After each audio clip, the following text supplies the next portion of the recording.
ఆయనకు సహకరించింది తలసిల్ రఘురామ్ గారు, నందిగం సురేష్ గారు. He made it very clear. ఆయన ట్విట్టర్ ఎక్స్లో పోస్ట్ చేశారు లోకేష్ గారు.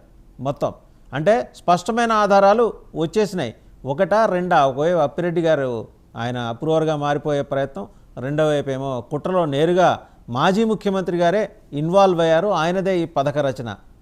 సో ఒక ముప్పేట దాడి మీ మీదైతే జరుగుతుంది అంటే ఒక్కొక్క ఆధారం లేకుండా లోకేష్ అయితే మాట్లాడరండి. ఫస్ట్ ఆఫ్ ఆల్ ఒక విషయం సార్, లోకేష్ గారు తండ్రి దగ్గర అబద్ధాలు నేర్చుకోవడం ఎలాగా, ప్రజలకి ఒక విషయాన్ని తీసుకెళ్లే విధానంలో ఆయన కూడా ఈ మధ్య తండ్రి దగ్గర రాటుదేళ్ళట్టున్నారు. ఆయనకి నేను కూడా చెప్తా ఉన్నా, మంచిదే చంద్రబాబు నాయుడు గారి దగ్గర ఉన్నటువంటి అబద్ధాలన్నీ కానీ మీరు తీసుకొస్తే మీ రాజకీయ భవిష్యత్తుకే ఆటంగా నిలబడుతుంది. ఇంక లోకేష్ గారు మిగిలిపోతారు. మీరు ఎప్పుడో జీవితంలో సీఎం అవరు, నాతో జీవితంలో ఎప్పుడు కూడా మీ పార్టీని టీడీపీ ముందుకు తీసుకెళ్లే అవకాశాలు కూడా మీకు ఉండవు. మీరు రాజకీయ మెచ్యూర్గా మెలగాల, అంతేగాని ఏదో ఒక ఫ్యాబ్రికేటెడ్ స్టోరీ తీసుకొచ్చి మన ప్రజలకు రుద్దేస్తూ ఉంటే అవదు. క్రిస్టల్ క్లియర్గా కనబడుతూ ఉంది.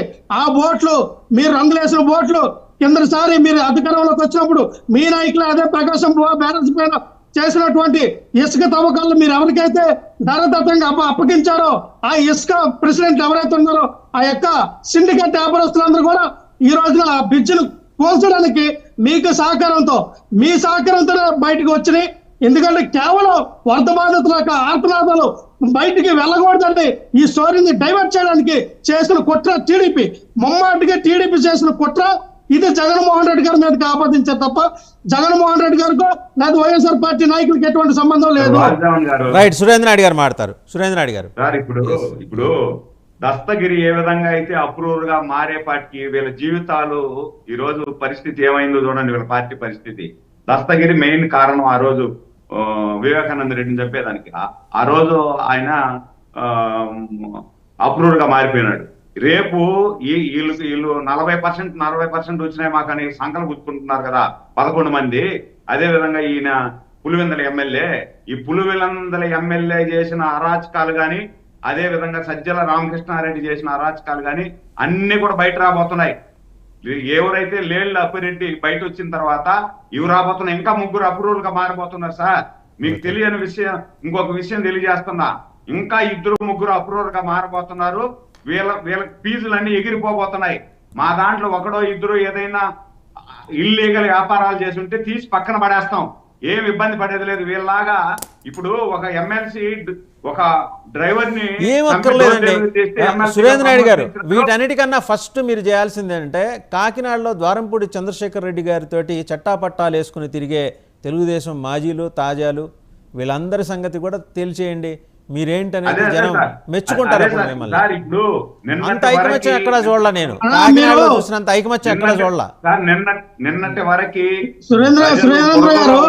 వరదల్లో ఇబ్బందులు పడకుండా వాళ్ళని రక్షించడానికి మనం టైం అంతా కూడా వెచ్చించినాం. 2-3 రోజుల్లో విజయవాడ నగరం ప్రశాంతమైన వాతావరణంలోకి వెళ్ళిపోతుంది, అన్ని ప్రశాంతంగా జరుగుతాయి. దాని తర్వాత మా పార్టీలో ఒకరిద్దరు చీడ పురుగులున్నా కూడా, ఈ గంజాయి మొక్కలున్నా కూడా, ఈ గంజాయి మొక్కలను తీసి యాసిడ్ పోసి కాల్చేస్తాం. ఆ గంజాయి మొక్కలను కూడా వదిలే ప్రసక్తి. రవికిరణ్ గారు దాంతో పాటు ఇందాక మాట్లాడుతున్నాడు మా తమ్ముడు, ఇప్పుడు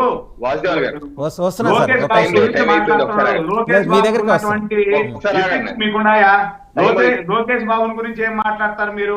మీలాగా ఏమన్నా నోరు పారేసుకుంటాడా?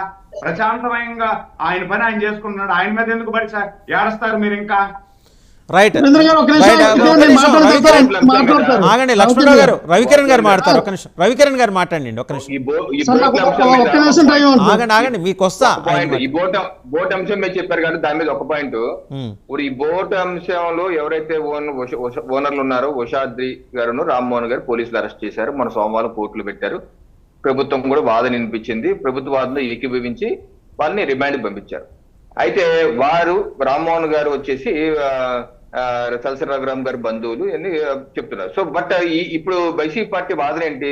ఈ రోజు వాళ్ళ సాక్షి పేపర్ లో కావచ్చు, నిన్న వాళ్ళ పేపర్ లో కావచ్చు, వారు చెప్తున్న వాదన ఏంటంటే ఈ ఉషాద్రి అన్న వ్యక్తి మా మనిషి కాదు, ఇది టీడీపీ మనిషే, కావాలంటే లోకేష్ తో చట్టాపట్టాలు వేస్తూ తిరుగుతున్నారు చూడండి అని చెప్పేసి వాడు ఫోటోలు ఈ రోజు కూడా పతాకిస్టులు వేశారు.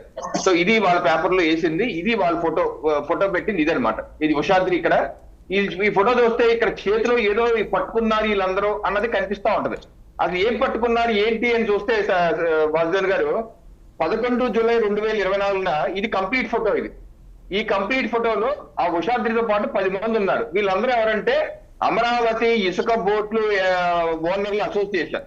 ఈ అసోసియేషన్ సభ్యులు అధ్యక్షుడు సుబ్బారావుతో గారితో సహా అక్కడికి వెళ్ళి ఈ రిప్రజెంటేషన్ ఇచ్చారు లోకేష్ గారికి ప్రజా దర్బార్ లో 11వ తారీఖు జూలై పెడితే ఈ రిప్రజెంటేషన్ ఇచ్చి, అయ్యా మాకు ఇసుక సంబంధించి ఈ సమస్యలు ఉన్నాయి తీర్చండి అని చెప్పి మంత్రి గారికి రిప్రజెంటేషన్ ఇస్తే, రిప్రజెంటేషన్ ఇచ్చిన ఫోటోని మధ్యలో కొంచెం కట్ చేసి ఇది టీడీపీ మనిషి అని చెప్పి ఫేక్ ప్రచారం చేస్తున్నారు. ఈ రకమైన ప్రచారం చేయడంలో